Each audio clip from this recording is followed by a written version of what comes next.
जय हिंद साथियों, कैसे हैं आप सभी। आशा करते हैं सभी लोग ठीक होंगे।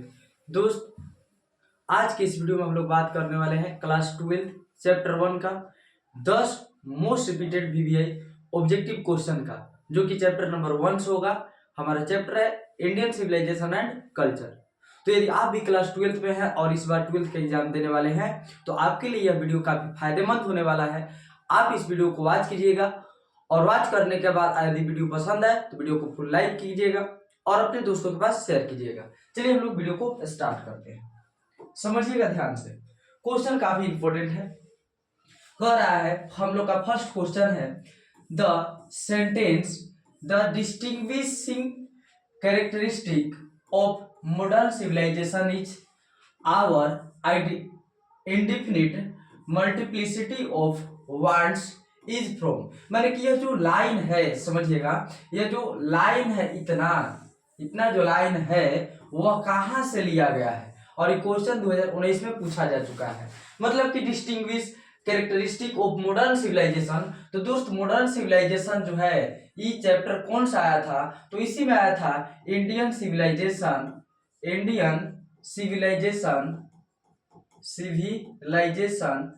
कल्चर में। कौन सा चैप्टर में? Indian civilization and culture. यानी कि क्वेश्चन नंबर 1 का राइट आंसर है ऑप्शन नंबर ए।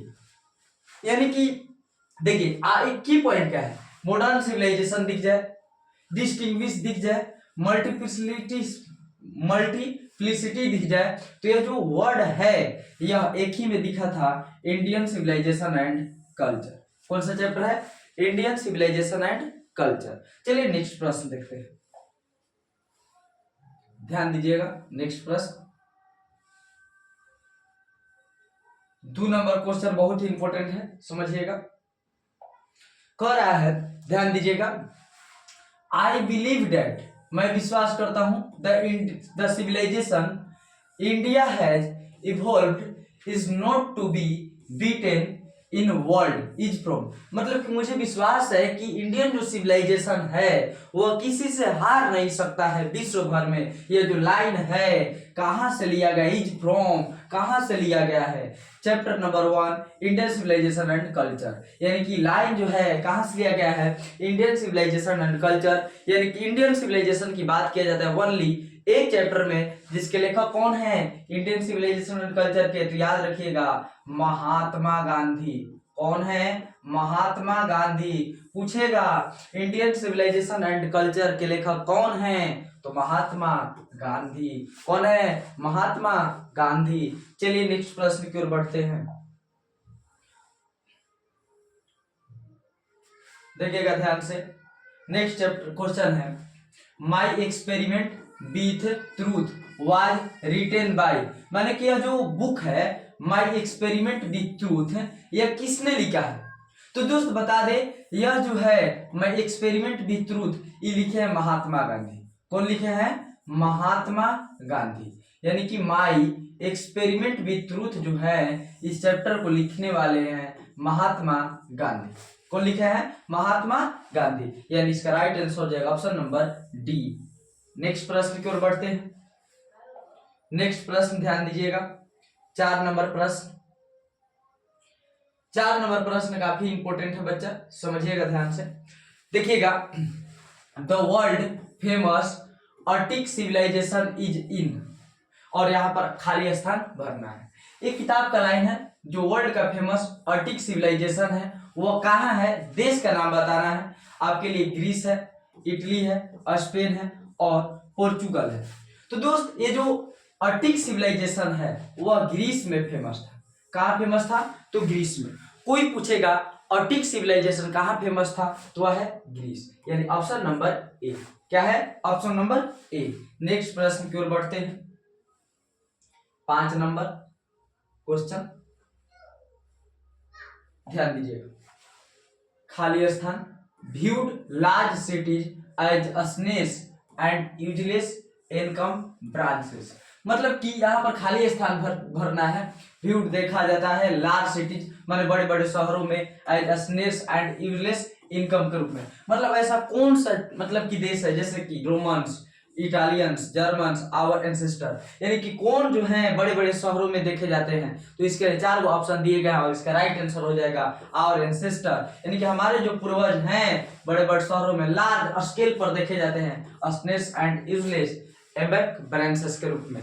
कौन दिक्कत, यानी कि 5 नंबर क्वेश्चन का राइट आंसर हो जाएगा ऑप्शन नंबर डी। चलिए नेक्स्ट प्रश्न की ओर बढ़ते हैं। नेक्स्ट प्रश्न है, खाली स्थान भरना है यहाँ पर। वर सेटिस्फाइड विथ स्मॉल विलेजेस, माने कौन ऐसे हैं जो स्मॉल विलेजेस से सेटिस्फाइड थे। तो दोस्त इसका राइट आंसर हो जाएगा, चलिए ऑप्शन पहले Romans, our ancestor, Italians and Germans. तो दोस्त इसका राइट आंसर हो जाएगा आवर एंसेस्टर, यानी कि हमारे जो पूर्वज हैं वो सेटिस्फाइड थे स्मॉल विलेजेस में, यानी कि हमारे जो पूर्वज है ना वो छोटे छोटे घर में ही रहना पसंद करते थे। कोई दिक्कत है, हमारे जो पूर्वज हैं वो हमेशा कैसे घरों में रहते थे, तो वह स्मॉल घरों में रहना पसंद करते थे, जैसे इस दादाजी को पसंद है छोटे छोटे घरों में रहना। कोई दिक्कत, चलिए आगे बढ़ते हैं। कह रहा है 7 नंबर प्रश्न है, प्रीफर्स स्पिरिचुअलिज्म टू मैटेरियलिज्म, माने कि खाली स्थान है प्रेफर्स करते हैं स्पिरिचुअलिज्म और मैटेरियलिज्म। तो बच्चा कौन है ऐसे चीज माने व्यक्ति हैं जो प्रेफर करते हैं माने कि बढ़ावा देते हैं वह स्पिरिचुअलिज्म को एंड मैटेरियलिज्म को। तो बच्चा ये पाठ जो है लिखे हैं महात्मा गांधी। कौन लिखे हैं, महात्मा गांधी। तो स्पिरिचुअलिज्म की ओर कौन बढ़ाएंगे, तो मतलब कि वही उन्हीं से रिलेटेड होगा। तो इसका राइट आंसर हो जाएगा option number B, Mahatma Gandhi. यानी स्पिरिचुअलिज्म को, मैटेरियलिज्म को कौन बढ़ावा दे रहा था, तो महात्मा गांधी। नेक्स्ट प्रश्न की ओर बढ़ते हैं, 8 नंबर प्रश्न देखते हैं।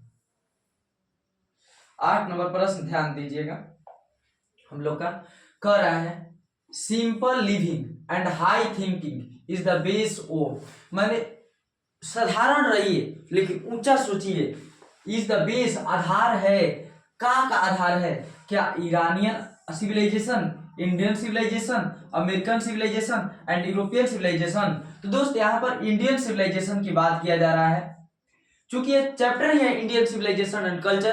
तो इसका राइट आंसर हो जाएगा इंडियन सिविलाइजेशन, क्योंकि ये जो पार्ट है पूरा इंडियन सिविलाइजेशन को बढ़ावा दिया जा रहा है, हमारी सभ्यता को बढ़ावा देने का प्रयास किया जा रहा है। चलिए आगे बढ़